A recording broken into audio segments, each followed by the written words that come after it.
Modern day masculine man, take one. Ooh, what makes a modern day masculine man?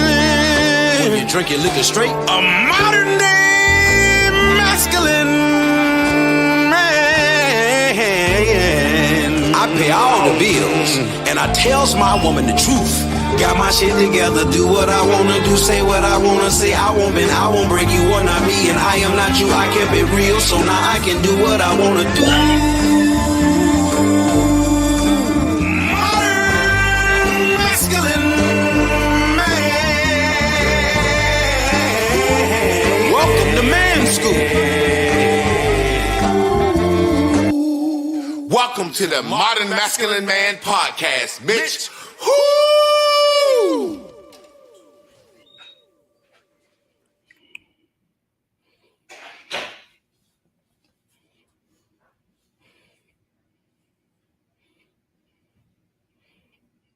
I can't hear you, Javon.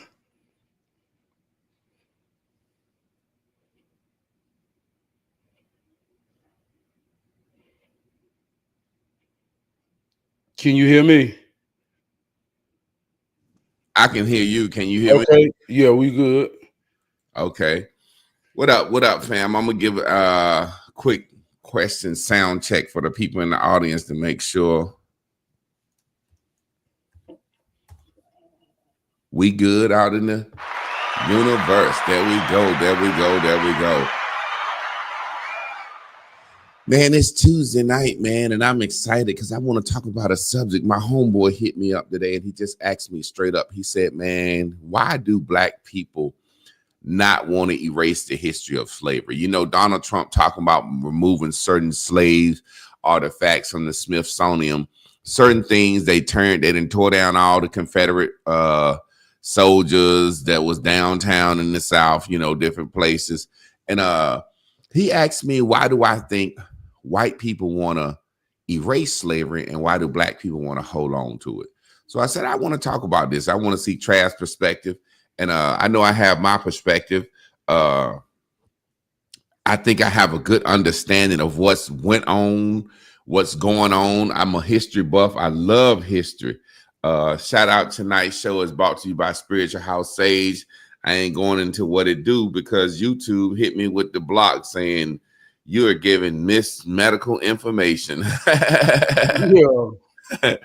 I got Ray Rob in the house. What's up, brother? Appreciate you coming in. So, Trab, man, before we get started on this Tough Talk Tuesday, man, how your week been this far, man? I know I talked to you earlier. You said it was going to be a little hard for you to get on right at 8, you know what I'm saying? But I appreciate you for being right here, right on time. Yeah, man. Everything been going good, man. Like you said, I had to work today. I get off at 7, 12-hour days. And when you hit me and told me the topic, I say, man, that's some real talk right there. So I made a dash, man, and I made it, man. And I know it's going to be worth it all in the end. And I see you got the hood soul wrapped around the back tonight. You know what I'm saying? Represent the hood soul. Yeah, man. I was thinking about it, and I told my man, the first instant response is we like women. Yeah. You know, a lot of times you be in a situation. I've seen situations where I worked at a battered women's shelter. I didn't work at a shelter. I volunteered. I cooked there twice a year on Mother's Day, and I think it was Easter. It was more spaced out. Whatever it was, I cooked there twice a year, and I would always listen to these battered women talk. And I figured that they would be more like blaming, but these battered women, they're the most accountable women on the face of this earth. Like, they was like, if you there, you was there for a reason. You didn't leave until you got ready to go. Fuck all that I was scared shit. You wanted that man until you didn't want him no more. But one of the things that battered women used to always say was that fucked me up. Once he first hit me, I felt like I had won. And I would always be listening. And they said, when he hit me and I stayed, I had something I can always hold over his head. Whenever he think about leaving me, I could say, you beat me and I stayed with you. And I was like, what the fuck? But the more and more I thought about it, it made sense. And I would hear these women say that they would provoke these men and want them to hit them. And they would say that he hit me one time and I stayed. And then he didn't hit me again for another 2 years. And they would say how they would try to provoke this man to get him to hit him again. It's like having one up on somebody, like a victimhood on somebody, like almost like you owe me something. You know what I'm saying? And that's how I look at slavery and black people. It's a constant excuse to throw out there when anything doesn't go our way. It's just a constant excuse. What do you think about that? I mean, like you say, it happened. It's real. It has its effects in the proper context. You know, I think a lot of what we talk about it is just pure rhetoric. Like you say, and I don't want to say this unempathetic or not with empathy, but like I say, it's rhetoric, and sometimes we use it almost like as the fairy tale grab when we don't want to take accountability or we don't really understand how far that was and how far we come to truly really understand our position in it, other than just the idea of what happened to us. You know, it's funny because I look at, say, for example, what's happening right now going on in the world with Charlie Kirk, and the rhetoric, you know, the Democratic left and liberals.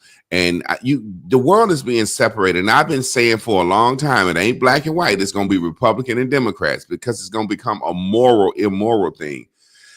So I don't dislike Democrats or hate Democrats. I just know that they have a different ideology than me. I'm a conservative Republican. So say, for example, Charlie Kirk being killed, right? The Democrats have been saying for the past 4, 5 to 8 years since Trump first ran, well, 12 years, 8 years, 4 years when he was in office, 4 years with Biden, and here go 2 more years. Trump is a fascist. Trump is a dictator. He's like Hitler. And they've been saying this shit so much. Do they realize that rhetoric will enthrall rage in a certain group of people? You see what I'm saying? Yeah. And we do the same thing. The white man is my enemy. You know what I'm saying? The white man is not my enemy. I haven't had an enemy. I went to a public school. I went to breakfast and lunch. The bus picked me up, brought me home. They tried their best to teach my ass something so I can be a decent motherfucker in society. The people that once oppressed you and will hang you for reading turned around and said, I'll lock your mama and daddy up if they don't send you to school and let you learn how to read. Now look at this 360. Well, this 180. One end of the spectrum. I want to talk about that as we move forward. But go ahead and weigh in on that, man. Like I say, man, I think it's context. And even now, when we hear like with Charlie Kirk and all the things he said, objectively and subjectively. Objectively is when you can look at something in its purest form without your emotional feelings, opinion, or perspective weighing in. Subjectively is when you look at it in that way.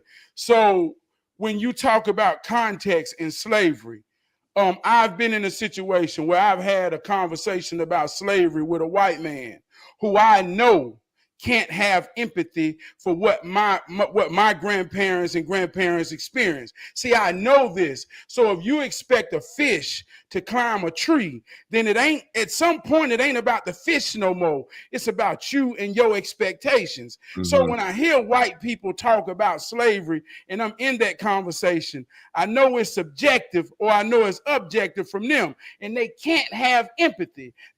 Slavery was a business idea and a business model for them. But when I talk about slavery with my people, us, we, it's subjective. I understand the feelings. I understand what we went through. I understand what Jim Crow did to my daddy and my mama and my grandmama and how it affected us today. But that's two different conversations on two different contexts. And I don't think we understand when we in and out of context and we expecting fishes to climb a tree in white people, America, the system. Racism will lose its power when we stop expecting someone to love us when love ain't got shit to do with it. You know, the biggest thing, as we're going to delve back into the history of slavery, and then we're going to walk forward real Come quick. on. And then we're going to see what America has done with slavery. First of all, we know that Africans enslaved weren't the first people enslaved. You know what I'm saying? They enslaved themselves first. Arabs enslaved us, the Dutch. Long story short, slavery in America ended in 1865, so-called, because the North and the South, which was the Union and the Confederate armies, fought. Basically, you had a situation. What up, Mike? You had a situation where the North was benefiting from the Industrial Revolution beginning to come around, and all the raw goods were coming from the South. So the North was like, yo, we spending money building these plants and building these machineries and shit, and y'all got free labor down there, and y'all pretty much got them running the nation. You know what I'm saying? You got free labor, and we getting all the natural resources from down there. So y'all pretty much running the nation. So it began a more of an economic argument. You know what I'm saying? As far as not as much so as blacks as slaves. But long story short, the North decided, hey, y'all gonna give up them slaves. The South said we not. They started the Confederate Army, like the government says, the Second Amendment right. You have the right to form a militia to protect yourself from a government, the right to keep people from coming in your homes, taking your shit. So they said, hey, look, under that, we started a militia. So these farmers started an army, and they fought the North. And they fought so well and so long, it got to the point where the North was like, it's time to make a treaty, because the further we go south, you notice they Gettysburg, Virginia, that's where they had the treaty at. You know what I'm saying? Yeah. It's like if we go down into South Carolina and get the kicking ass all through Georgia and everywhere, although they had fights here and there, we're gonna blow the whole goddamn South up. You know what I'm saying? So they had a treaty, and in that treaty, they decided, look, y'all are back a part of the Union. Y'all say y'all lost, but in honor of y'all losing, y'all can put up as many motherfucking statues of the heroes of y'all era that you want to. Y'all want to commemorate this war and say that y'all did a good job, y'all can put this shit up. And so forever, we walked around in Charlotte, North Carolina, anywhere in the South, you was going to see a Confederate soldier or some racist shit downtown. And they put it downtown. You know what I'm saying? You was going to see that shit. And so probably about six years ago, white folks realized it's not that beneficial for us. We're a melting pot now. We're bringing everybody over here. It's not that beneficial for us to keep this history going. You see what I'm saying? It's not beneficial for us to say we kicked ass and we founded this country on a lot of. So we're going to tear this shit down. And the South fought, but the government said, hey, tear that shit down. And they had to tear all that shit down. Now, this is what amazes me. Black people never fought to tear that shit down. It was white people that fought to tear that shit down. Now, when they start tearing that shit down, we was cheering. Ooh, they tearing down the statues. But we drove by that shit every day and ain't say shit. And ain't think about it. So white people fought to tear these statues down, right? Now, we're right here. You tell me, fill in your from there, and then we're going to go from the statues being torn down and to them want to remove this shit from schools and remove it from the museums. The whole history or whatever that is for them people, like you say, I look at it objectively. I have no empathy. Just like they don't have for us, I have none for them. I understand it's their history. I understand their position. And see, this is why I talk about rhetoric and context. Well, we always hear about the slave masters, but the slave masters are still the business owners today. Mm-hmm. They still the ones own the corporation. They still are the ones that have the people working for them. The general white man and his children. Have we ever heard a narrative about who they were and what they did? See, we don't have that. So they needed something for them. And I ain't trying to understand it, but I get it. Because I got my own pride. During that same time, we had a culture for ourselves. I'm talking about our grandparents that was really living in it, that coincided in it. Yeah, we hear the horror stories. Yeah, we hear all the atrocities like hanging, like the rhetoric we got now. But when you talk about discipline, that we had discipline, and a lot of times we always hear discipline and think about discipline as a consequence. But discipline is a trained action that happens over and over and over and over and over again. So our discipline kept us out of situations from being over there with a nigga trying to get hung by a cracker. We knew how to survive and stay in our context to have our own pride and thrive. But see, when the lines get crossed, and we fight for the lines that get crossed. See, I used to respect their culture. I used to respect their heritage, not to empathize with it, but to know that they was bold enough to identify. See, now oh man. See, we done took it all the way to Republican and Democrat, and we done erased the lines that in a black person mind today. Which one is good and which one is bad? And how do you determine that? You know, like you said, slavery was a business. The way I look at Republican and Democrat and all this shit is, where do I fit in the mix? Who's trying to bust a move for me? You know, it's a situation, Trav, where I know for a fact if I had gained my fortune by doing something wrong, at some point I would stop telling that story to my grandchildren and grandchildren and grandchildren. You know, at first, you know, people don't realize slavery is basically 400 years old in this country. About 450 years old. And we've been free from slavery about 165 years. So it ain't really an old concept. When you go back to Jews being in captivity, they've been in captivity 2,000 years.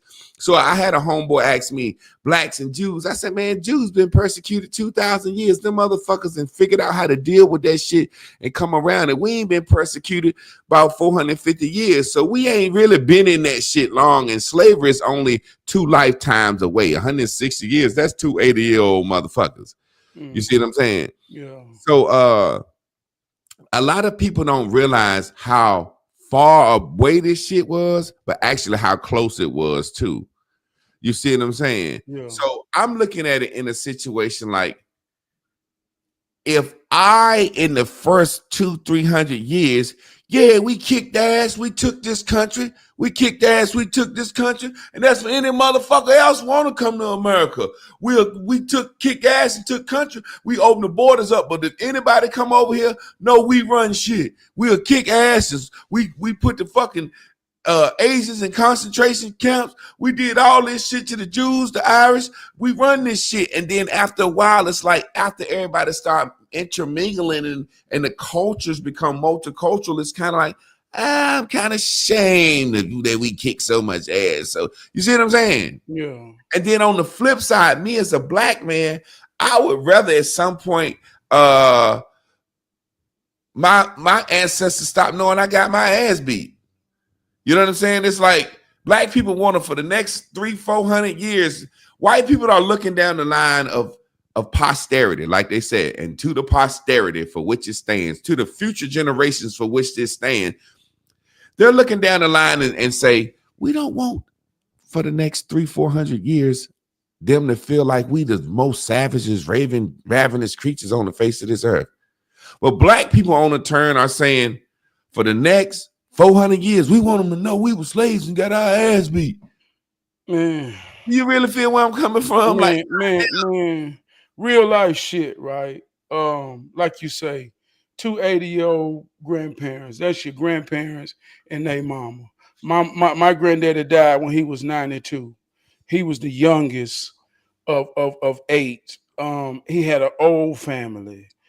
He told me about his grandparents. That's right there. One more grandparent, and that's 1620.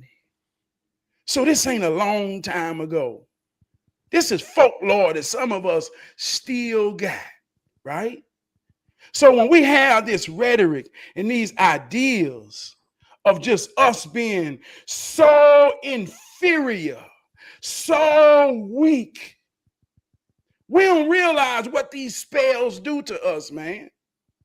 Like I say, my great granddaddy in 1901 was a founding part of Grilltown in Charlotte, North Carolina, that had 400 acres. To this day, Billingsley Road was a man, Bill Billingsley, with 6 black men. I fathom, how did these black men become powerful enough to buy land and hold their nuts and do business with a white man? What kind of ideas are you having? Right now, we're talking about in Delta State. Man, they just hung a brother on a tree in Mississippi. What kind of man do you have to be subject, to be a sole victim, to be brutalized and hung on a tree? Them motherfuckers gonna have to kill me way before they get me to a tree. What kind of ideas does this shit perpetuate in our mind when we talking about always having ideas inferior to these people? That's what it's about. Inferior, superior. If you superior in your mind, then what is racism in 2025? When I take over any room I walk into, no matter what race, creed, or color I am, that's where we're at. Fuck you scared of. And the thing about it is, this brother made a comment. I'm bringing him on at some point. Chris Carnegie. We didn't talk about this before. Systemic racism. I just hate that fucking word so much because, like I said, we come out of slavery and during the Reconstruction era, and we started black towns. We owned grocery stores. We owned banks, insurance companies. Like, we was so good when it was racist and Jim Crow. What more systemic racism is Jim Crow? You over here, everything separate. You can't work here, you can't be a cop, you can't be a fireman, you can't be working the fucking hospital, you got to work over here. What's more systemic than that? Why do we never acknowledge that the breakdown of our family and the breakdown of our community is the reason for these things? You see what I'm saying? Beat this, Trab, and this is what makes me so mad. I hate the fact systemic racism. Trab, we were poor and started a Harlem Renaissance. Poverty don't mean evil. Poverty don't mean soulless.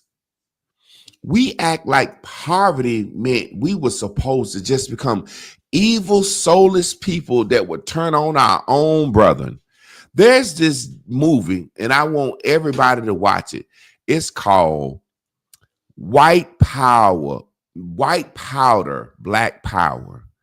It shows how the government gave the black community cocaine to build our community. And at first it started off right, Trav. We were selling it to white folks and it became a problem. We were selling so much cocaine and shit to white folks.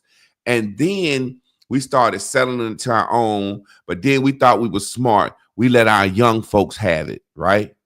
And we say we'll let the kids hold the guns and the drugs because they can't get what? Adult charges. Now, in every other society that came to America came up off drugs and alcohol and illegal gambling, but they never let the kids play. They never let the kids play. Our race, for the first time, we did two things. We let the kids play with this shit, and we did it around the kids. You see what I'm saying? When we let the kids into this game, you got kids holding guns and holding thousands of dollars a day, doing grown man things, making kid decisions. You see what I'm saying?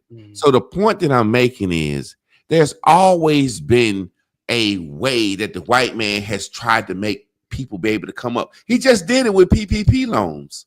He just threw everybody a bone. So the point that I'm making, when it's all said and done, this systemic racism shit, Every young black man can go out tomorrow and join the police force in his local town, and then the police force can be an all-black police force, and we can start fucking giving all the white people speeding tickets. We legally can do that now. We just don't want to do it.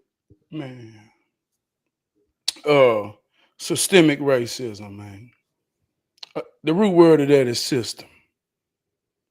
We all know what the system is.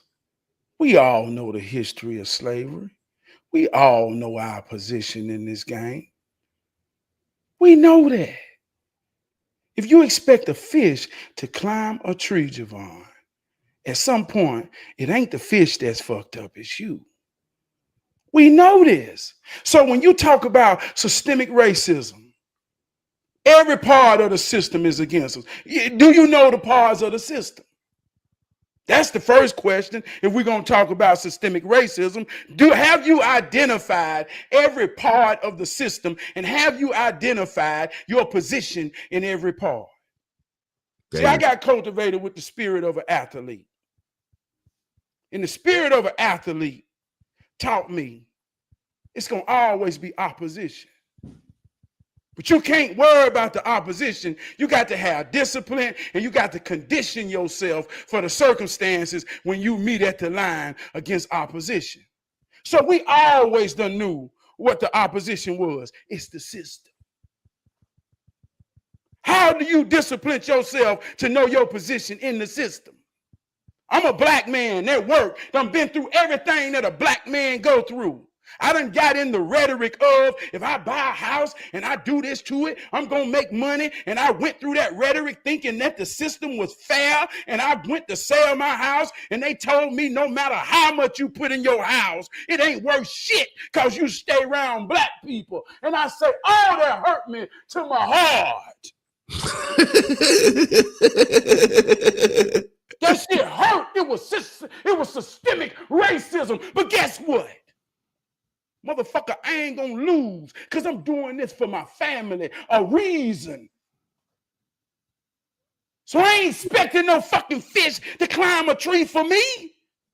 If we in the game and we on the away side and the referees ain't making the right calls, they calling fouls, they calling bullshit. At some point, I'm talking about in our context, I don't give a fuck about the white man when I'm talking to us. At some point, yeah, systemic racism, what's your position?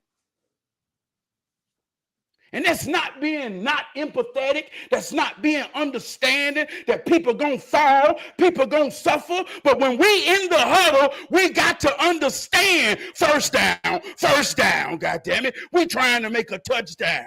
Fix your goddamn helmet and put your shoulder pad in. Other than that, what kind of black man still crying like a fucking victim? Because we don't want to be a part of this system. We don't want to, Trav, we don't want to be police. We don't want to be firemen. We don't want to be DAs. We don't want to be court counselors. We don't want to be probation officers. We don't want to be parole officers. We don't want to be nothing that's a part of the system. Everything that I just named is a part of the judicial system. The very thing that we complain about. We don't want to partake in this shit at all. We think it's a sucker. You see a nigga with a badge, oh, he a parole officer, he a court counselor, he a probation officer. Oh, this nigga district attorney, this nigga assistant, this nigga, you know what I'm saying? This nigga trying to be a magistrate. Oh, hell no. This nigga cop. Anything, that's the only system that we can call systemic, that we can take over. We don't want to be a part of the system. We don't want to matriculate and move in this shit like every other race does. Hey, Javon, I always say this.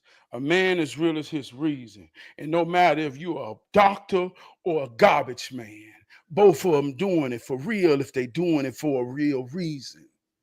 That's the system. That's the system you got to know your position in. That's the system that carried us through the most hardest times of a human people on planet Earth. See, we talk about 400 years ago. We talk about 4 generations. Man, I trace mine.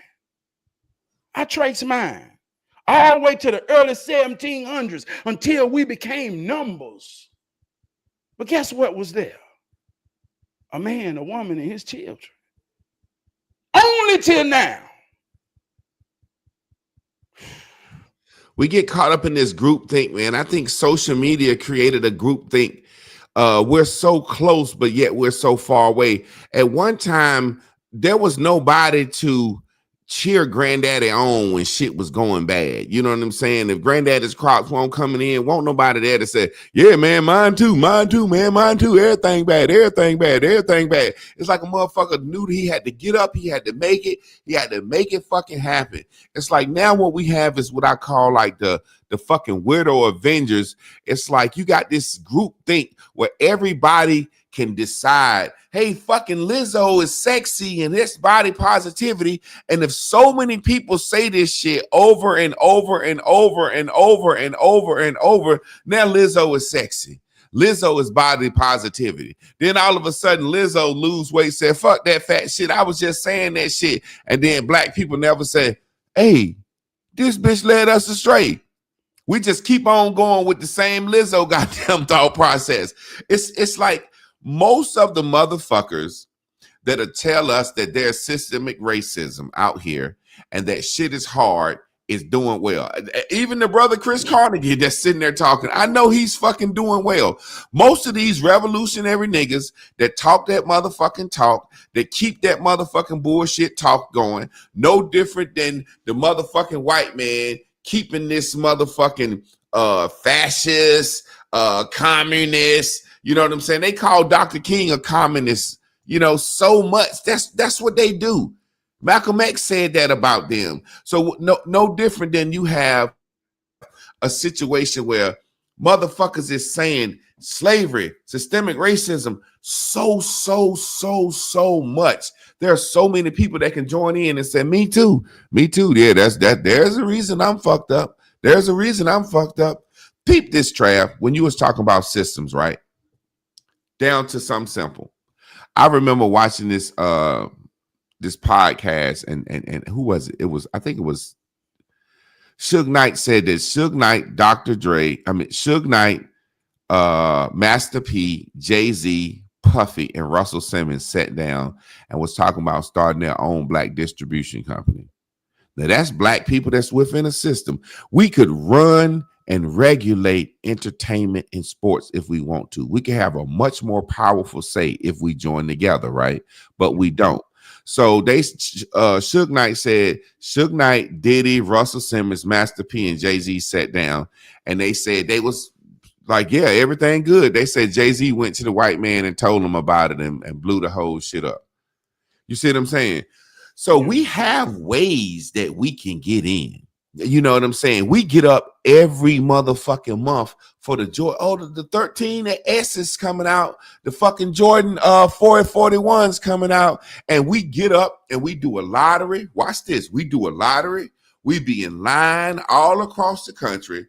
Millions of black people in line with $250 to get a new pair of sneakers. Now, don't tell me that the system, that's being part of a real system right there. If you really think about it, that's a real organized motherfucking race that can get up and everybody get the motherfucking Jordan 1130s fours on the same day. That's very systematic. We downplay ourselves, man. We downplay ourselves too much. That shows that we can organize, we can get up on time, and we got some fucking capital. Because there's no way the Arab and the Chinaman can come into our community and make all the money he want to selling Chinaman trays, rice and goddamn wings. The Arab man, he at the stove, he got your cigarillos, your blunts, your gas, and everything. There's no way you're gonna tell me we don't have what we need if other communities can come into our community and get paid. Man, going back to slavery, man, this shit here deep, man. This shit here deep. I say slavery was a business, right? And you know, we have rhetoric where we say you separate your feelings from your business. You can't separate the two. Well, that's the difference between us and them. It was business in their mind. It was like you say, it was our soul ties in us. It was survival. So when you think about why America is the greatest, strongest nation on planet Earth, And you got to know that.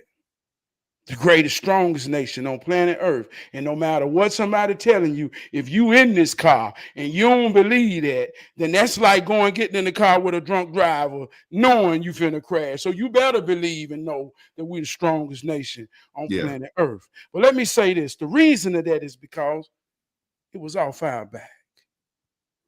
I ain't talking about a long time ago. I'm talking about 100 years ago. You know, in Black History Month, when we talk about all the things we invented, you know, when we talk about how we did and gave the world everything, you know, slavery was an agriculture business. You know, can't nobody do the sun like we do the sun. That's why we love it the way we love it. We all know these things, Javon. But here go what's tricky. See, during that time, we all we got, we all we need. We didn't get paid, but we was worth a lot. Mm-hmm. We was worth a lot, but we ain't get paid. We ain't have no money. We ain't have no riches. All we had was the worth of each other. See, I told you slavery was a business. And it's words, and it's rhetoric, and it's spells, and it's trick. But when they told you was free, and now they got you working for money. See, before we worked for our wealth amongst each other, but when they gave us money, see, if you believe her, they said you can't worship two masters. See, when money came, materialism came, when all these things came, and we forgot our worth for we.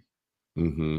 That's why we don't invent shit no more. We ain't together no more. Our grandma say we's are tired. We's are hungry. We bit the American dream, and we thought if we get more money than the next, then I can be. So now, we say, oh, it's slavery done it to us. Yeah. I get it.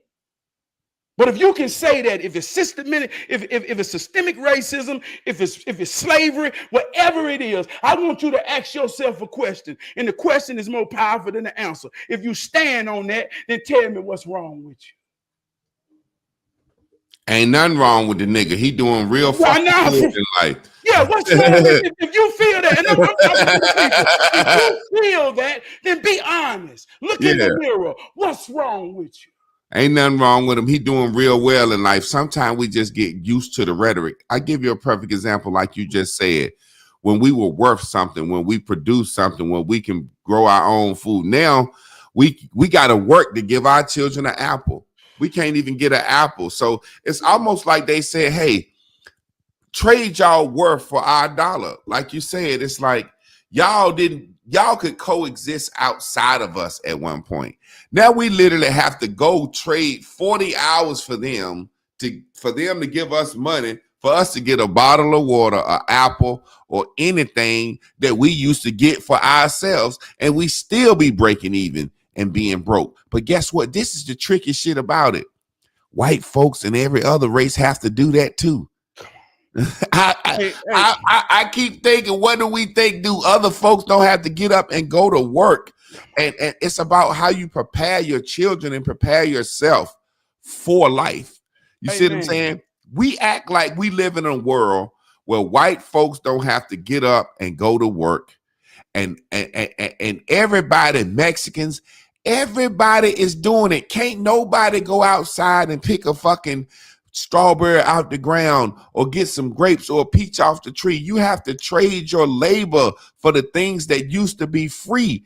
That's when they became God. God was the land. They became God because they killed the land. You can't go outside nowhere and see no fruit and shit growing like you used to. Man. And that's everybody. This not just black people that have to experience and live through this. Man, we all we got, we all we need, Javon. I want to tell some real life shit. And this is doing systemic racism. This is doing all the time while white folk being white folk since they've been white folk, right? When my son was a newborn, my air conditioning unit went out. I had just lost my job, had a newborn. I'm vulnerable. My house hot. It's like 100 degrees that summer. Man, I'm stressing because I ain't never been vulnerable financially. So what I'm gonna do? I call the systemic racism is places of air conditioning, and they told me $9,000 for a new unit. My brother AC Kennedy is what he do. I call him AC because he in it for passion and profit. I called him. I say, "What's up, man? Man, my air conditioning unit went out," and he almost cried. He said, "Trappy, man, somebody broke in my truck and stole all my tools, man." I said, "What?" I said, "Damn." Say, "I tell you what, man. How much all your tools cost to get you back in business?"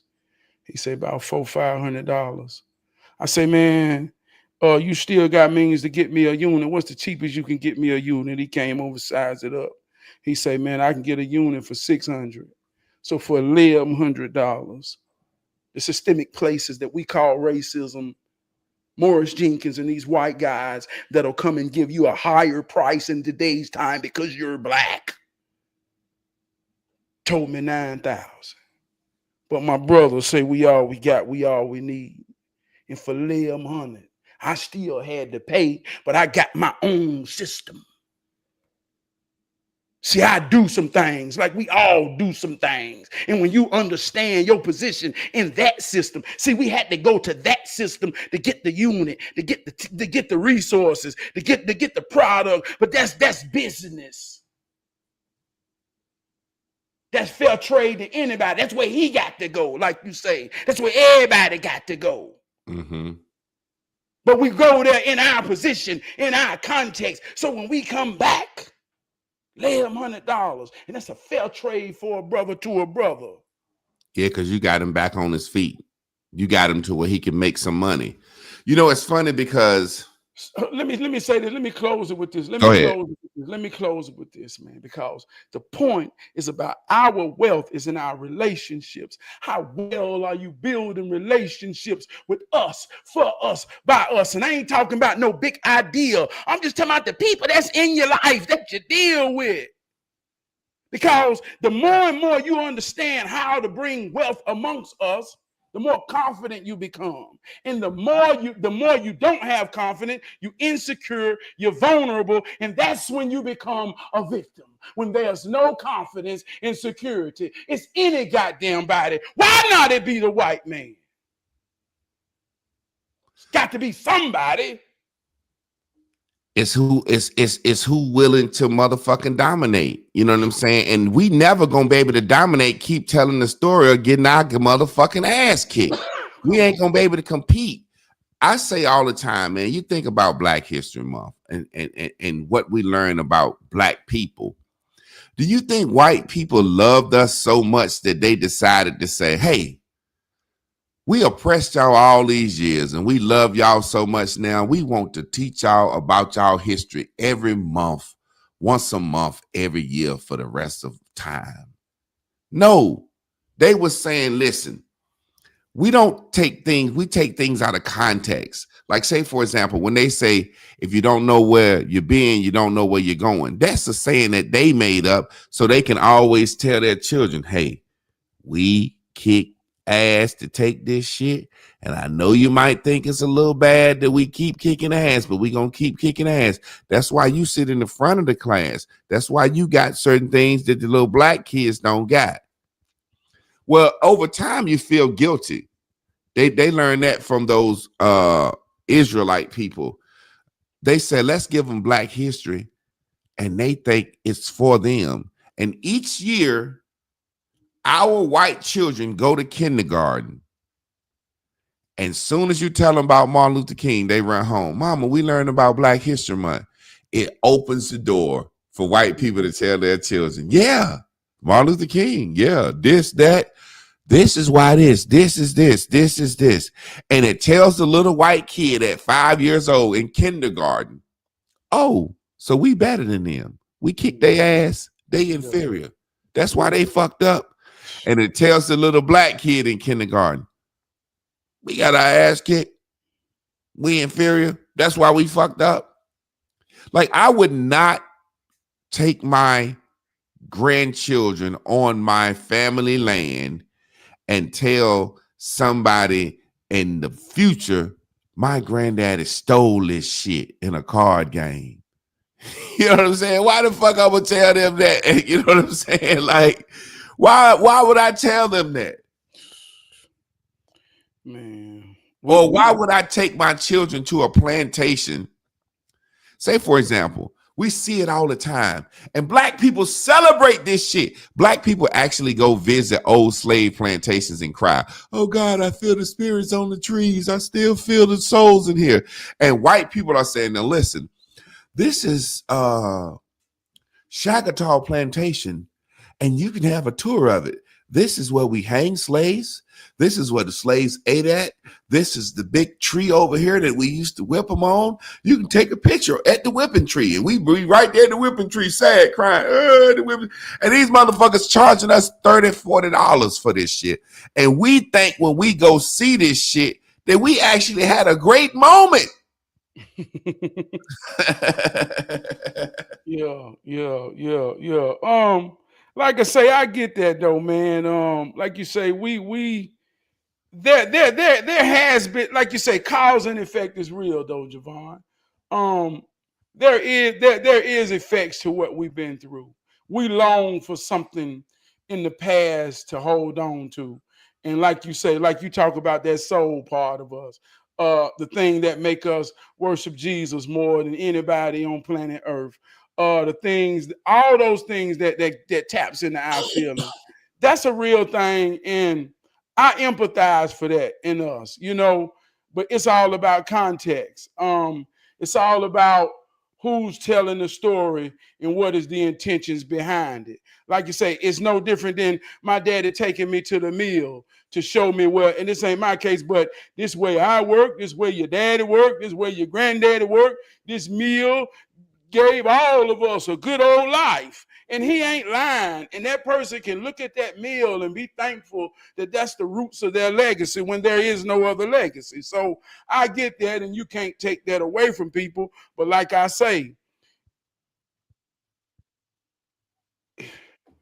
close your eyes and tell me what it looked like. I mean, in the most atrocities, do you see what represents you in strength?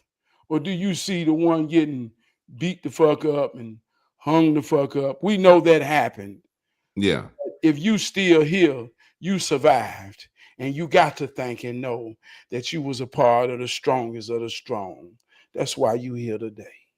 And our heart goes out to the weak that fell victim. But goddamn it, my grandfathers and grandmothers, they were some strong people. That's why I am. And I'm just saying this. If you can't think like that, and they say, well, everybody ain't going to think like you. Well, everybody ain't going to think the same. But if we going to rationalize with thinking, goddamn, oh man, hey, look, we can't rationalize with that, y'all. Not in 2025. If you don't even know who your daddy is, use your imagination to know that he had to be a mighty man because goddamn you here today. Trab, that right there, the imagination is the most beautiful and worst thing that we have. The black imagination, like, man, it's like our imagination, we can imagine ourselves. Think about these rap songs, right? And when we talk about slavery, look at what we get up and tell our children every day through our music, through our movies, and we blaming slavery. Slavery don't make us make a power universe. There's nothing about that. We talking about systemic racism. Man, Tyler Perry got his own fucking movie studio. 50 Cent can put out whatever he want to put out. Before we started dealing with Jews, and before we got on the radio, we had hoochie coochie music. Oh, his dick so long, gave me the clap. But that was for our underworld. We brought the underworld to the foreground.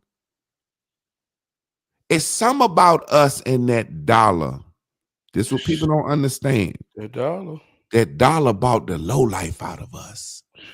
That motherfucking dollar. And think about the history of hip hop. There was a time where hip hop was conscious. You damn near had to be smart to be a rapper. Motherfuckers had to know you were smart. And then when NWA came out, when the world saw, hey, you can make some money off this shit, and they started telling their story. Man. And they didn't mean to do it. But they won't go into school. They won't talk about self-destruction. They didn't have no HBCU sweaters on. Fucking EPMD back in the day. Ed OG and the Bulldogs, Boogie Down Production, Public Enemy. Them niggas came out talking about motherfuckers straight out of Compton, shooting, killing, robbing, and stealing. And it's so much easier to talk that bullshit. And it got to the point for us, we just became easy riding motherfuckers. We didn't have to sell dope. And if we sold it, we didn't have to buy MCM suits and troops with it. You know, we hear the rhetoric. We say, man, there was a time when we were number property. They had, man, you could buy, during slavery, you could buy a black man or a black woman for such and such amount of money. And that's true, and that's sound, and that was atrocious to us. But in context and perspective, see, we was worth something. We was worth the money. We was the money. Now, all these years later in Player Club, they had a line that went classic. Make the money, don't let the money make you. See, we made the money in building this nation. We were the money. But through some words and some trickery and some goddamn wook, we started to realize that the money gonna make us. See how that trick work? Now we looking for the money, wanting the money to make us. When we was the money, we are the value. We are to this day. And if it took 400 years later, like we say, to wake up and realize. So this is what this really been about the whole time. We ain't inferior. We superior. The superior is the one with the value. And we so much that every 4 years, we talked about the other episode about American bullies and how they bred this superhuman for the new world to cultivate it, to be the strongest nation in the world. In the last 100 years, it gave electricity, technology, and every source of what we use today, the most powerful people that's influential throughout the world. Even in Japan, they try to look, sound, dance, and move like a black man. All these years later, dog, can we wake up and realize that the whole time, the whole game been in our mind? But we've been being this shit for real. Every day we wake up, we still being great. If you know you're great. And that's the thing, man. That's the thing. It's about the rhetoric we hear. I want to read this comment, and I'm gonna tell a quick story. K.L. Thomas said, "I felt human till I learned Black history. Got along fine with all other little kids." Man, you see it so much, man. Little kids hold hands, run up to each other, hug. Kids hold hands, be so happy. I got a white friend I grew up with named MD Caps. Like, we damn near pissed in the bed together. We spent the night over each other's house so much. And being that young, first grade, they played this movie, Little Boy King, during Black History Month. Little Boy King, keep your dream in your heart. And I'll never forget, man, I love this white boy to death. He loved me to death. And when the movie was over, I looked over at him, and he looked like he was sad. Like, damn, white people used to treat black people like that? And when he looked over at me, I had a look of anger on my face. And I was like, damn, white people used to treat black people like that?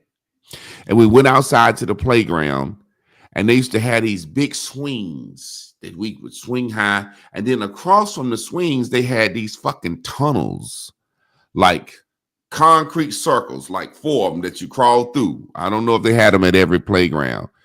And they was pretty far, but we used to try to push us as high as we could swing on the swing. And then we would jump out, see who could jump the farthest. So we got to pushing him high, nice and high. And once I got him up to a nice little height, I pushed the motherfucker clearly out of the swing. And he flew over to the goddamn concrete and fell and hit his head. Ambulance came. He out for a while. You know, they finally get him together, and some kids were saying, Javon pushed him out of the swing. And when they got his head wrapped up before they got him in the ambulance, he looked at me and they asked him, and they said, did Javon push you out of the swing? And the principal was ready there to get my ass. And he looked at me. Man, this shit bring tears to my eyes to this day, man, because I know we thought about watching that movie. He said, I jumped out. And I knew he did it because he felt bad about what we saw in that movie. And I knew I pushed him out because of that movie. And to this day, if you look at black people and white people who are friends, you have liberal Democrats that tell us how much slavery was bad and how they with us. And we got angry black people that's mad about slavery. And that was our relationship. And it's crazy, man, because I know I didn't hate him until that. I wanted to hurt that motherfucker once I saw that. And he became an apologist. And that's what white people do today. White people will live in a good neighborhood and said Donald Trump don't need to go clean up Chicago because they'll say to black people, and this brother right here, he said it so good. Our people are used to parroting what white people say. Everything a parrot say, repeat. White people will say, if you send Donald Trump to the black neighborhood, that's establishing martial law on black people, and it's profiling them, and it's taking away their constitutional rights. Motherfucker, you don't live there. Them black people won't help. But the other black people that don't live there, we get right on this internet and say the same thing. They don't need to send the police into these communities. Da, da, da, da. We say the same old white people shit.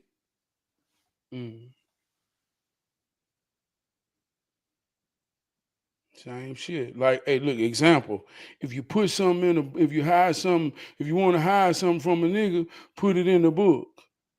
Now we'll say that to each other to in a derogatory way.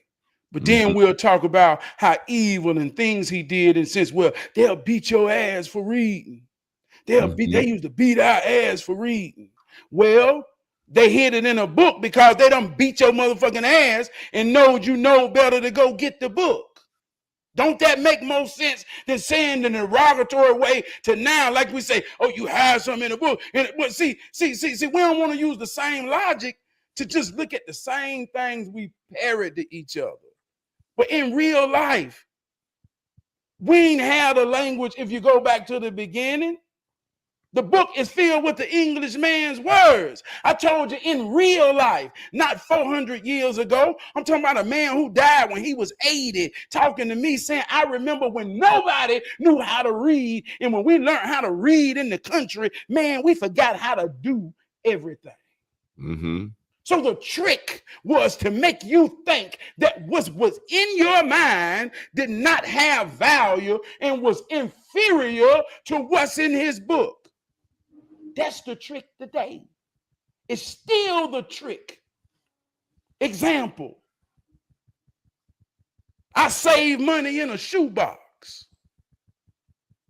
for a rainy day and something powerful. 08, everybody was booming. All the black women came from HBCUs.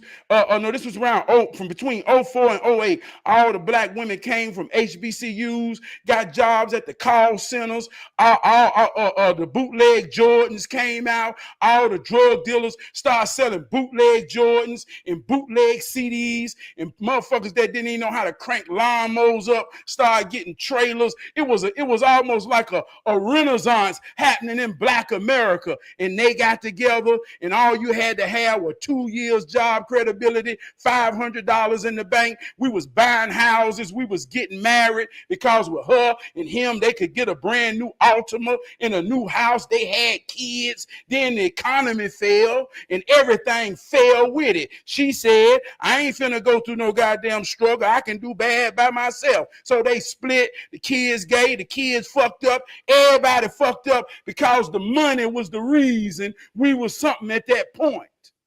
And it looked like. So when the fall, and they blamed it on black people. They say we let too many black people get loans. I remember that shit. We let too many black people get loans to buy houses that wasn't able to buy houses. So since then, and I'm giving you game, especially you hustlers, since then, if your money ain't got a paper trail, go buy weed. It's all you can do with it. Can't do nothing real with it. Yeah, because I remember doing that era. And that's systemic racism. That was specifically made to kill something that was emerging in us. But you know what, Trab? Hold on, let me say this. That's systemic racism. And I say this to say that. They can't stop you if you're determined. Get your shit legit and give them a paper trail. And let them trail it to what you want. And now you ain't got to hide. You ain't got to fret. You can stand tall in your posture and know I'm meant to be here because I did what it takes. That's how you beat systemic racism. You understand how it works, your position in it, and you play to win. If they call and foul on the inside, who can shoot threes on this motherfucker? You're right. You know what? And see, this is the thing. Like you say, play your position and do it the right way. When their housing bubble, the reason they blame that on us, their housing bubble, that's when blacks started. You remember? Yeah. Everybody was using fake income tax. It was just cosmetics. Yeah. You know what I'm saying? Let's get it. Hey, look, if we can show some fake income tax, motherfuckers was saying they had lawnmower business. Motherfuckers was saying they had doing hair salons and shit. So everybody bought houses, man. I mean, everybody got a house.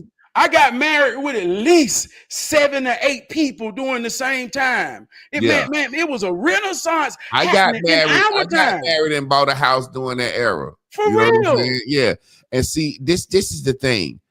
It's sad because shit be 10 years old by the time black people learn how to do it. I give you a perfect example. White folks have been buying houses like that. Just 2 years of fake taxes. White folks have been getting their credit cleaned out.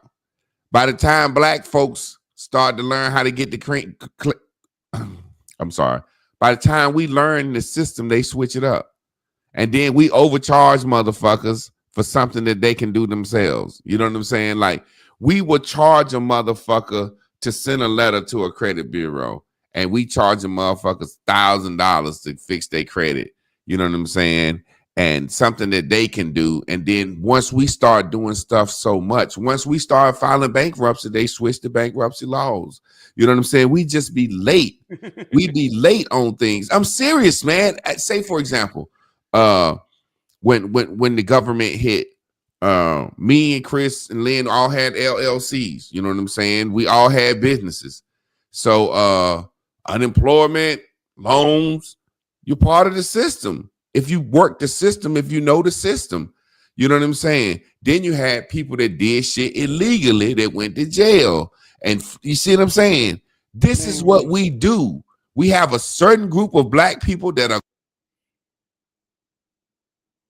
Your volume went out. Can you hear me now? Yeah. We have a certain group of black people that are going to work the system legally. We have a certain group of black people that are not going to work the system legally. For some reason, the group of black people that work the system legally don't use slavery and oppression as an excuse to not work the system legally.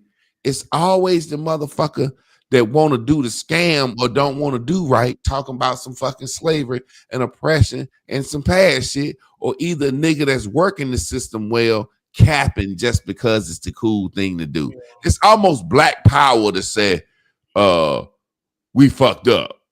You know what I'm saying? You know what I'm saying? No, Yeah, we're a victim. We victims. And like you say, man, I'm so empathetic. I'm so empathetic to anybody, man, who wasn't taught or didn't understand. I'm so empathetic. But even in love and respect, if I can look at a man and empathize with what he's been through, and he's still in the game enough to look me back in my eyes and stand strong, I got to tell him, get up. I got to tell him the game ain't over.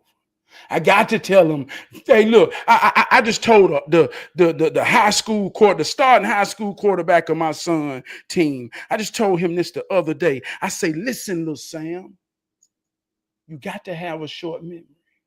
I say, it's all about the moment.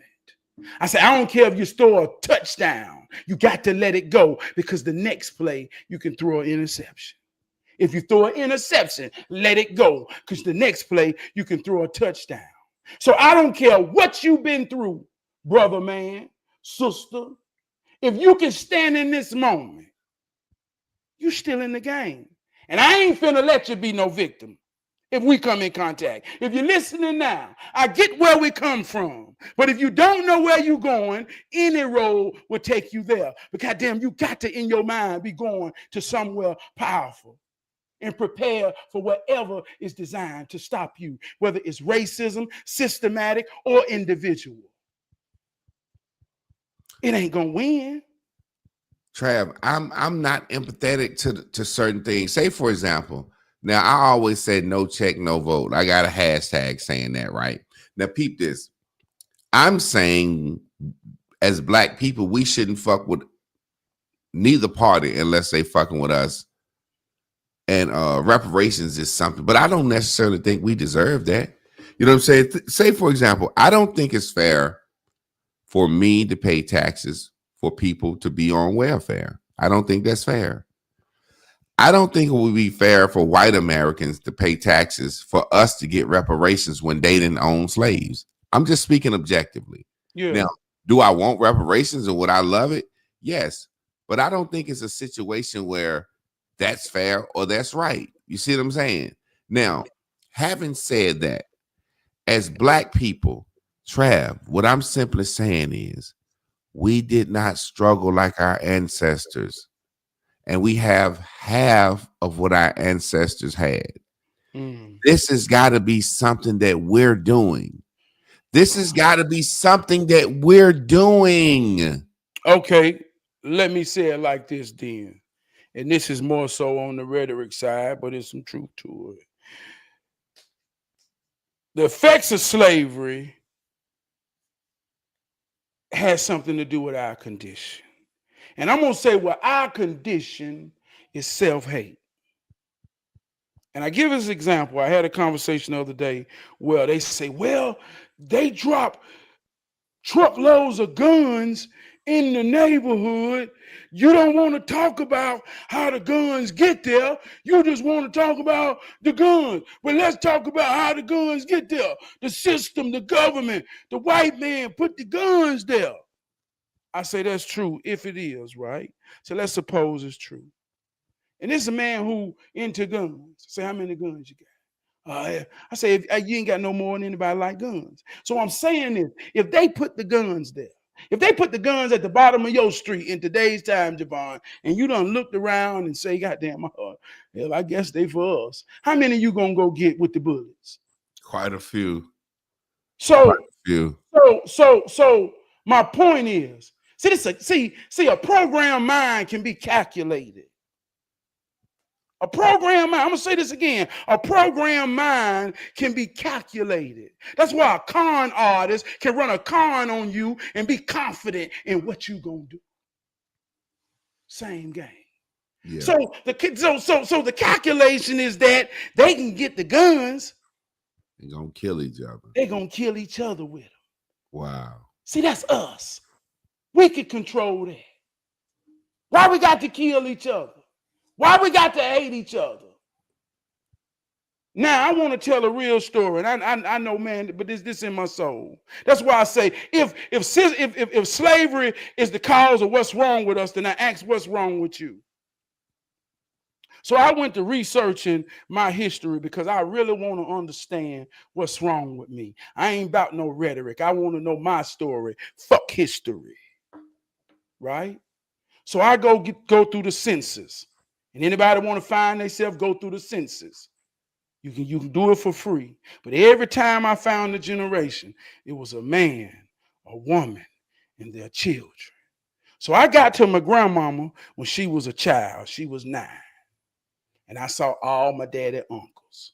Boom, boom, boom, boom, boom. And I saw a name I ain't never saw, Frank. So I called my daddy. I say, Dad, who is Frank? He said, I don't know who the hell he supposed to be. I said, that's your uncle. He said, I ain't had no uncle named Frank. I said, yeah, you did. How the fuck you gonna tell me what kind of who my uncles is? I said, well, call grandmama then. So he called. I said, Mama, Trab said I got an uncle named Frank. She got quiet. Who told you that? I'm trying to explain to my grandmama. Well, I'm gonna call you back. So now I'm telling my daddy, I ain't never heard nothing about it. I ain't never heard that. So I called my grandma. My grandma called me back. No, I called my cousin, asked her. This my daddy's first cousin. I said, your mom ever told you about a Frank? She said, yeah, he died when he was 5. He buried such and such, such and such. She gave me the whole rundown of Frank. But my daddy don't know nothing about Frank. He called his brother. We ain't never heard that. I don't know nothing about Frank. So now I got to have a real conversation with my grandmama. Who told you? Frank died when he was a child. She was the oldest there. They put the burden of Frank death on my grandmama. So much, she said, when her mom and daddy died, she couldn't even cry. She could feel the breeze of their spirit go by. Oh, they hurt her and made her feel so bad, so much that she never told her children the story of Frank. So my grandmama had a dark love with any idea that her children would get out of her circumference of understanding and protection. She had this negative force where she would kill your goddamn dream so you don't go nowhere further than she could see you.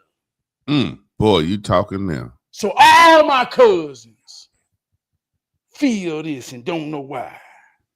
I say, so my aunt husband died and we at the house and my daddy's talking about it. So all my uncles out there, I say, yeah, little Frank came to me. Little Frank coming alive. At this time, I'm deep in metaphysics. I'm deep in all of this, you know, the conscious shit. So goddamn, I done brought Frank alive. Goddamn, I'm for real. And all my uncles, they was ready to fight me, bro. You think you goddamn know every fucking thing. You think you know everything. Motherfucker, you don't know shit. I'm like, well, go tax your goddamn mama then. I'm taking a stand against truth. But I'm being crucified for something that's coming to me because I'm on a journey to understand how this shit really affect me. What's wrong with me? Why my daddy won't believe in me? Why my daddy keep knocking me down off my goddamn dreams? So my grandma had to come to grips with it to have the conversation. But she still say, how you know? On her deathbed, the last words my grandma said to me, who told you about the boy? So the boy, that's what's wrong with me. That's what's wrong with me. I don't know how that tied to slavery because I know it was at a time, I think it was around 1942, but I know it was in a time where he died. There was no explanation. I can only imagine because her whole family died of cancer. So I don't know he might have had cancer as a child, but there was no explanation. There was only to blame because she might have been watching him. Come on, man. So what's wrong with you? That's what's wrong with me. So if we're going to use our imagination because we don't want to understand what's wrong with you, then we'll use any goddamn thing to say why we fucked up. But really why we fucked up. Because we don't want to ask the real questions. And I say, well, they say, well, what's the solution? The solution is you. The only way that you can truly stop something is to be or not to be. And if we collectively come together, just like me and this brother got two different platforms, two different walks, but we come together knowing together we're more powerful than individually. To be or not to be. A great example of unity. Yeah, man, that's a great story, man, because you remember the other day I said my ancestors is as far as I can trace. Remember I said that? You trace that shit back now. Peep this. That's clearly a defining moment in time that you can trace back to why a lot of your cousins might not be shit because of that. You see what I'm saying? Because grandma, let's say for lack of a better word, grandma was watching the little man when little man got drowned in the pool or drowned in the fucking pond or something, and the family blamed her. So like you said, she keep everybody in an eye distance. So a lot of the cousins, a lot of the family, but that's all we can go back. That's all we can go back. Because if you go back any further than that, we're going to start going back into when we had pride doing and owning our own communities. You're going to get some of that. So that's what I say. We have a selective part of what we bring from our ancestors. Okay, yeah, such and such, we were beaten, but shit, we started a school. We started a Harlem Renaissance. What about those great poets? What about those great musicians, those great writers? What about those great politicians? What about those great people? Oh, well, we're just going back to the worst parts of it. And even in that story, what you just told about your grandma, there's a part of your grandma that you can tell that's a hero story. Man, you see what I'm saying? Let me say this part, because, and it's one thing about us, man. This is why I say you got to have empathy for one another, because we all pain driven. And you can trace that back to slavery or however you want to trace it back. But I say instead of using slavery, trace it back. Talk to some people, ask some people, because you'll be surprised. That's what's wrong with me. That's when it started. What? But I'm saying this to say she worked for 40 years for Harold Food, raised 9 kids, had a sick husband, my granddaddy, that she said, well, you ain't gonna work no more. And he became an entrepreneur. Like you say, she had a real hero story, but it was filled with pain to say, they ain't gonna keep beating me down. I'm gonna rise above it. So if that's what's driving all of us, and because we don't want to deal with the real bullshit. We don't want to deal with the real bullshit. What's wrong with her?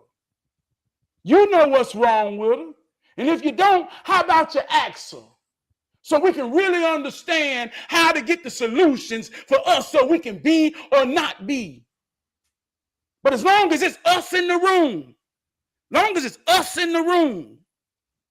I don't want to hear nothing about no slavery. Now, if I got to go talk to the white people, because I'm a representative, and I got to talk about how this put us in position, in our position in the system, then I'll go fight that motherfucking fight. But not to us. But I ain't talking to them when I'm talking to you. And if they listening now, everything I'm saying is true, and the truth is objective. They didn't want my granddaddy with them. They didn't want my grandma with them. And that's cool. But they had to do the same thing we did. Raise them cheering and love each other. And I think we did a better job at it. Especially, and let me say this right here, and I'm going to use this as subjective and objective. And I'm gonna dedicate this to the whole Charlie Kirk type of thing. Let me tell you some objective truth. And this could sound racist from a white perspective. See, there was a time when our grandmothers went to be housemaids. Like I said, I talked about it, nourished their kids. White woman was the lowest woman on earth in America. He didn't even trust his woman and believe in her enough to nurture her kids. Oh, she was the lowest of the low. Don't that sound so racist if a white woman listening? But I'm just speaking objectively. That's what my grandma did. See how that works? So if they can put their feelings aside to see the truth in that, I ain't lying. So if somebody tell us from the outside,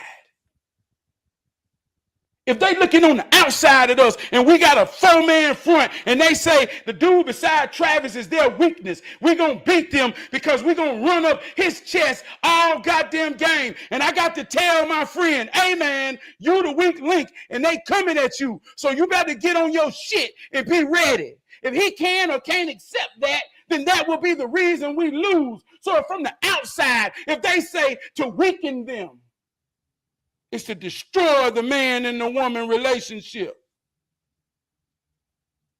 If we can destroy that, we destroy their foundation for everything they was, because that's the one thing that pulled them through the roughest times known to mankind. And here we are. And now we in our fucking feelings and don't want to accept it. More than we can look at it and realize. So I got married with 9 people at one time, and it's about 2 or 3 years holding on. And boy, some of them fighting the bullshit. So when can we be real in our locker room? When can we be real in our locker room? When can we be real enough to tell each other, hey, brother, fuck that, man. That shit don't matter. And Trav, you know what's crazy? I guarantee you, if we do a survey, I'm a sociologist, a correlation, the people that hold slavery live in a life that they don't want to be accountable for. You go out here and you ask men, and everybody talking about slavery and what slavery does, they are not with their children. They are not responsible men to have the responsibility of taking care of their children every day, because you said it more than anything. You know your number one saying, and you know what I'm finna say, and go ahead and say it for me. No, come on with it. You gotta say it. Hey, a man is what his fucking reason is. How that shit go? A man is as real as his reason. A man is as real as his reason. A motherfucker that ain't with his kids every day, having to take care of them and having to provide for some, he is the man talking that shit. A nigga that's getting up every morning, providing for a family, he ain't thinking about that goddamn shit. Because if he was, he couldn't survive. And I'm gonna say this too, man, because we all children that got no, and I know everything don't go in the same order, but I ain't always been a father. And there was a time in me and my wife's life that, man, boy, if I had to say, there was a time that I prayed and really believed in prayer. I prayed to be a father. But there was a time I wasn't a father, and I wake up every day and run the play. So I had to ask, like you say, I'm listening to that. Well, what was my reason then? You goddamn right. That's what your reason is going to always be. I'm talking about before I was a father, I still had a light in my mind. My reason was pride. My reason was honor for my parents. My reason was for, man, it's still gonna be honor. There's always honor. When there's an absence of honor, there's goddamn destruction. So even you say, well, hey, everybody ain't got kids, you still got to have honor. Mm-hmm. Somebody know you. But Trav, let me ask you something. Let's bring it back home for a second. That story you told about your grandma was so real, right?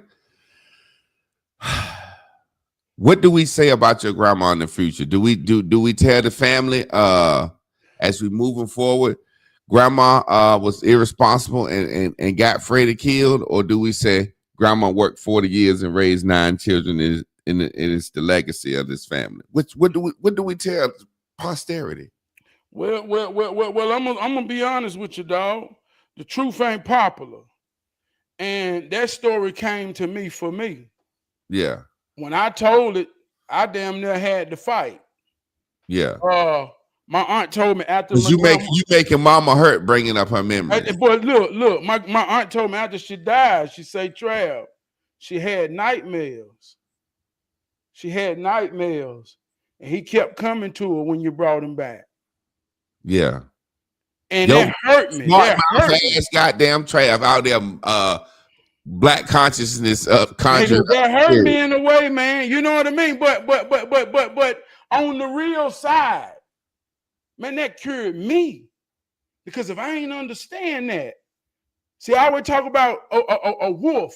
I'm the son of a gun. Ever since that motherfucker shot me, ain't nothing been able to stop me. You are what you're made of. My daddy got a wolf, that wolf in me. Whether my son know it or not, that wolf in him. But each generation, it got to get better. So without that, now I at least understand, God damn, I don't want to be that to my boy or my daughter.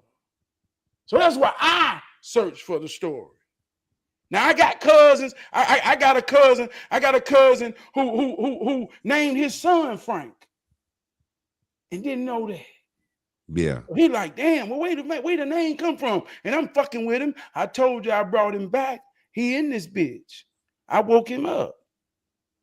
So I'm saying that to say I don't know what to tell them, but it's there, it's out. I done videos, I done stories, I done I done told, hell, I'm telling the story now. If they say I'm just a crazy motherfucker talking, or if I'm worthy or not of attention, that ain't got nothing to do on me. But I got the story for me to make me better.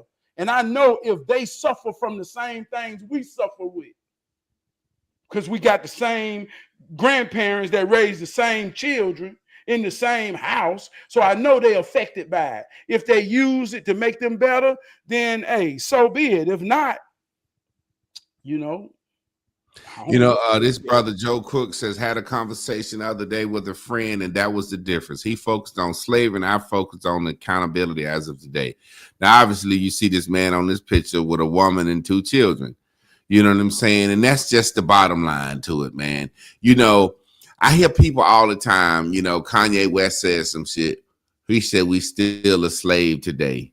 You know what I'm saying? And I get all that bullshit, and I get that fucking rhetoric talk. But guess what? Ain't no way a free man get up every day, go to work, take care of his family, cut his grass, and be responsible, walk around looking at himself as a goddamn slave. It's a broke motherfucker barely make it, eating noodles, burning goddamn charcoal incense, talking some dumb shit like that. Yeah, ain't no free man that get up every day.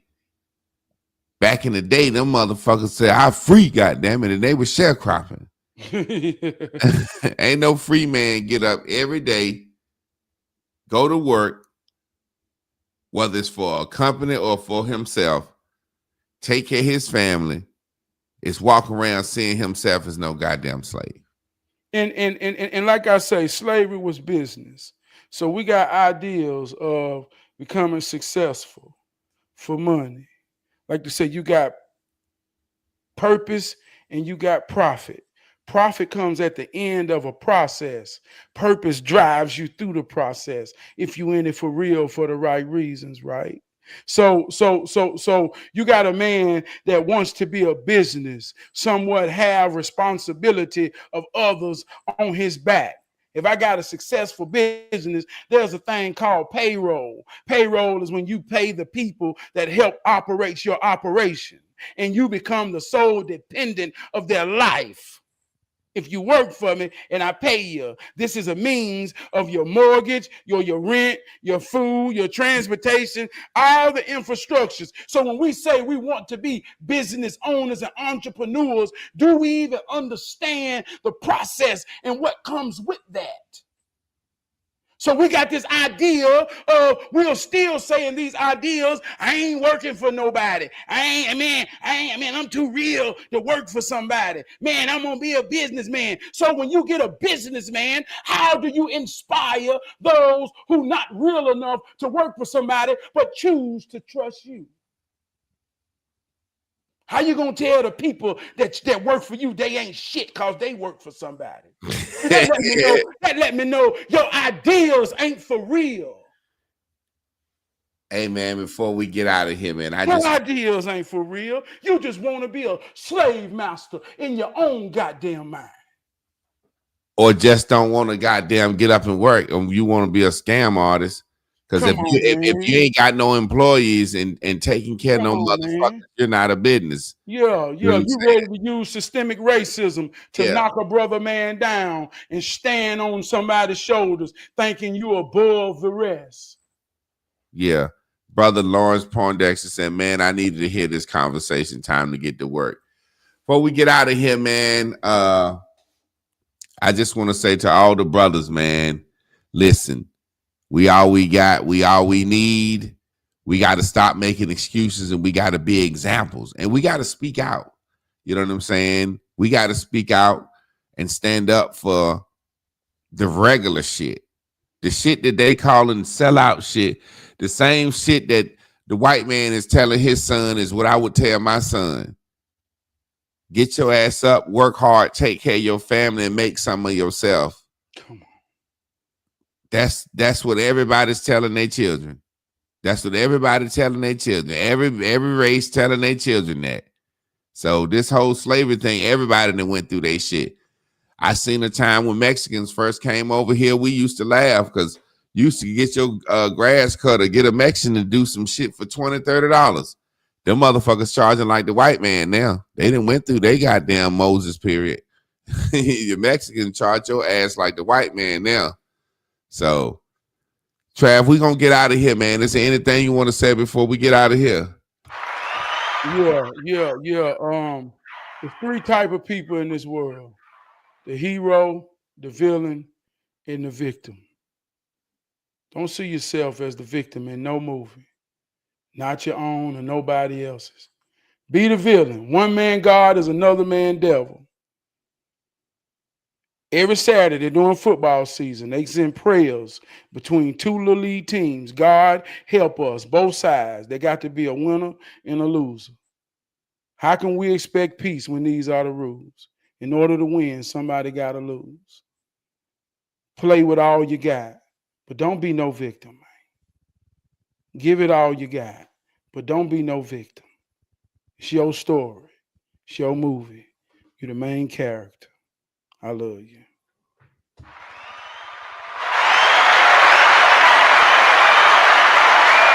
Well, there it is. Y'all stay tuned in, tapped in, turned on to the network. Tomorrow we got Wednesday nights, ranting and raving with me and Miss Carla. Thursday, Trav gonna be going live on Facebook, 9:30 p.m. Eastern Standard Time, doing his hero training. And me and my wife be talking at Real Talk on Mondays, Marriage Mondays, but it's more just like real relationship talking. It ain't got to be about marriage. But long story short, I'm going to get out of here and y'all tune in tomorrow. Peace.